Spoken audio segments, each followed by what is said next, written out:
자, 오늘은 중학교 2학년 1학기 세 번째 시간으로 지수 법칙에 대해서 한번 배워보도록 하겠습니다. 자, 우리가 중학교 1학년 수학을 배울 때 지수에 대해서 배워봤죠? 지수란 및, 즉 곱해지는 수를 몇 번 곱했는지를 나타내는 수로, 예를 들어서 2를 2번 곱했다고 2 곱하기 1을 했다고 가정해 봅시다. 그러면 2를 2번 곱한 것, 2를 2번 곱한 것이기 때문에 밑은 2가 되는 것이고, 또 곱한 개수가 2이므로 지수가 2라는 것을 알 수가 있습니다. 이렇게 오늘은 지수 법칙에 대해서 한번 배워보도록 하겠습니다. 지수 법칙에는 총 4가지가 있습니다. 지수의 합과 지수의 차, 지수의 곱과 지수의 분배, 이렇게 4가지가 있는데요. 먼저 지수의 합부터 한번 살펴보도록 하겠습니다. 자, 먼저 이 식을 보면 am제곱 곱하기 an제곱, 여기서 m과 n이 자연수일 때 am제곱 곱하기 an제곱은 am 플러스 n제곱이다 라는 것을 알 수가 있습니다. 자, 왜 그런지 한번 a제곱 곱하기 a세제곱을 풀면서 한번 살펴볼까요? a제곱이란 즉 a를 2번 곱한 것입니다. a 곱하기 a에 a세제곱은 a 곱하기 a고요. 그러면 a를 총 5번 곱한 것이기 때문에 a 곱하기 3, 4, 5개가 되겠죠? 이 말은 즉 a의 5제곱이라는 말입니다. 근데 이 5라는 수는 2 더하기 3을 한 수와 같죠? 즉 am제곱 곱하기 an제곱, 여기서 n이 자연수면 a의 n 플러스 n, 즉 지수끼리 더해서 지수의 합이라고 하는 것을 알 수가 있습니다. 자, 이렇게 지수의 합을 구할 때 주의할 점이 있습니다. a제곱 곱하기 a세제곱, 위에서 방금 풀어봤죠? 이런 문제일 때 여기와 곱셈이라 해서 여기도 곱하면 안 돼요. 지수의 합이기 때문에 무조건 지수끼리 더해줘야 합니다. 또 지수의 합이라고 해서 앞에 a제곱 더하기 a세제곱을 더해주면 안 됩니다. 즉 a제곱 곱하기 a세제곱이 되어야 맞는 식이 되겠죠? 마지막으로 이 지수 법칙을 사용하려면 무조건 밑이 같아야 합니다. 즉 곱하는 수가 같아야 한다는 말입니다. 예를 들어서 얘는 2의 제곱에다가 얘는 4의 제곱을 곱하면 이 식이 성립하지 않겠죠? 무조건 곱해주는 밑이 같아야 합니다. 이렇게 지수의 합에 대해서 배워봤습니다. 자, 이번에는 이 지수를 곱할 겁니다. 여기서도 m과 n이 자연수일 때 am을 n만큼 곱했을 때 어떻게 하는지 한번 볼까요? am이라는 수를 여기서는 b의 세제곱이라고 가정해 봅시다. b의 세제곱을 3번 곱한다고 합니다. b의 세제곱이 b 곱하기 b인데 이만큼을 또 3번 곱한다고 하니까 b를 몇 번 곱하는 것이냐?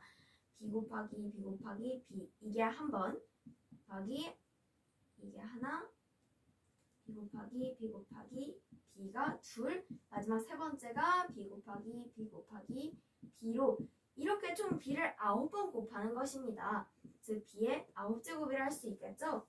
이렇게 항상 풀면 아주 번거롭겠죠? 그렇기 때문에 지수 법칙을 사용할 겁니다. am제곱을 n만큼 곱할 때 지수끼리 곱해서 n 곱하기 n제곱이다 라는 것을 알 수가 있습니다. 그럼 간단하게 b의 3, 3은 9 해서 b의 9제곱이다 라는 것을 알 수가 있겠죠? 여기서도 주의해야 할 점이 있습니다. 여기서는 지수의 곱이기 때문에 지수끼리 더하면 안 되고 곱해줘야 합니다.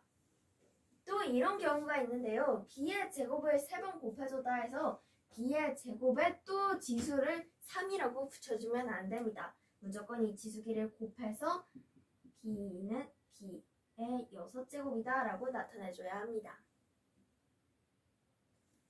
자, 세 번째 법칙으로 넘어가 볼까요? 지수의 차입니다.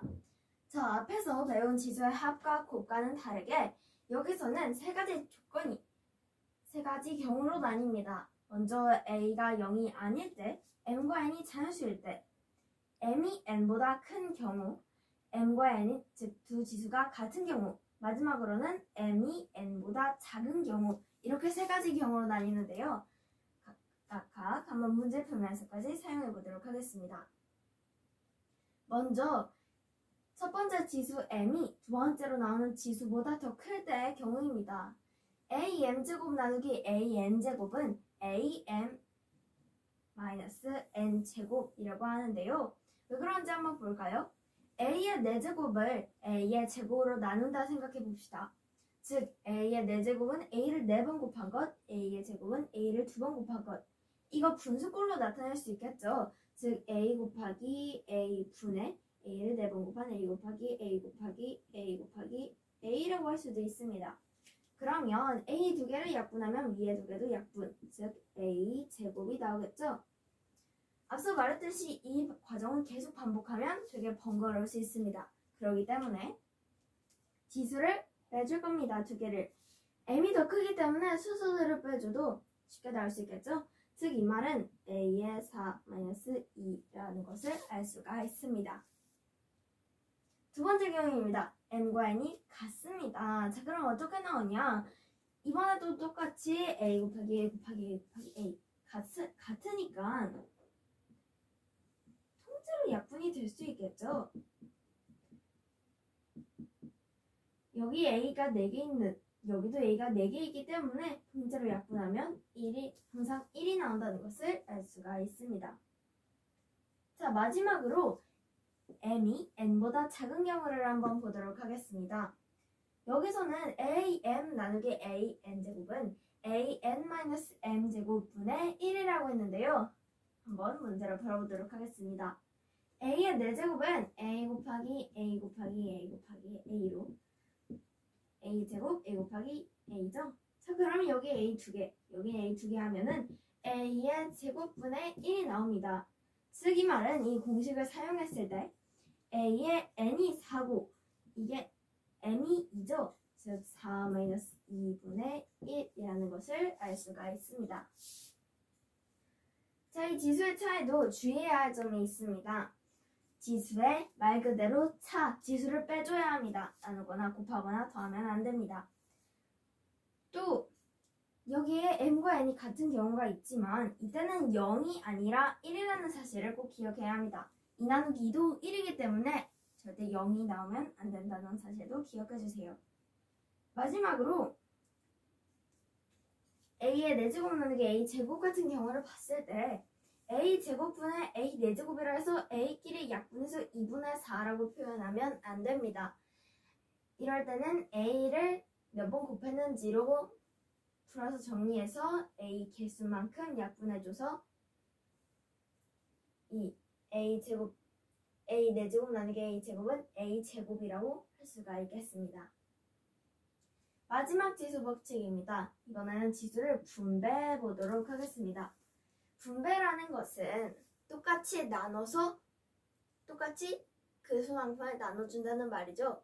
즉 m이 자연수일 때 a, b라는 수를 m만큼 곱해준다 합니다. 이럴 때는 a에도 m을 한번 곱해줘야 되고 b도 m만큼 곱해줘야 합니다.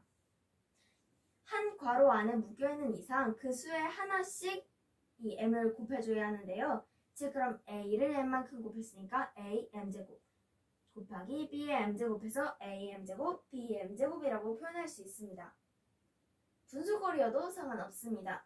b분의 a를 m제곱 했을 때 b에도 m을 m만큼 곱해서 b의 m제곱분의 a의 m제곱이라 할 수 있습니다. 이때 분모는 0이 되면 안 되기 때문에 b는 0이면 안 된다는 조건이 붙어야겠죠. 자, 문제 한번 풀어보도록 하겠습니다.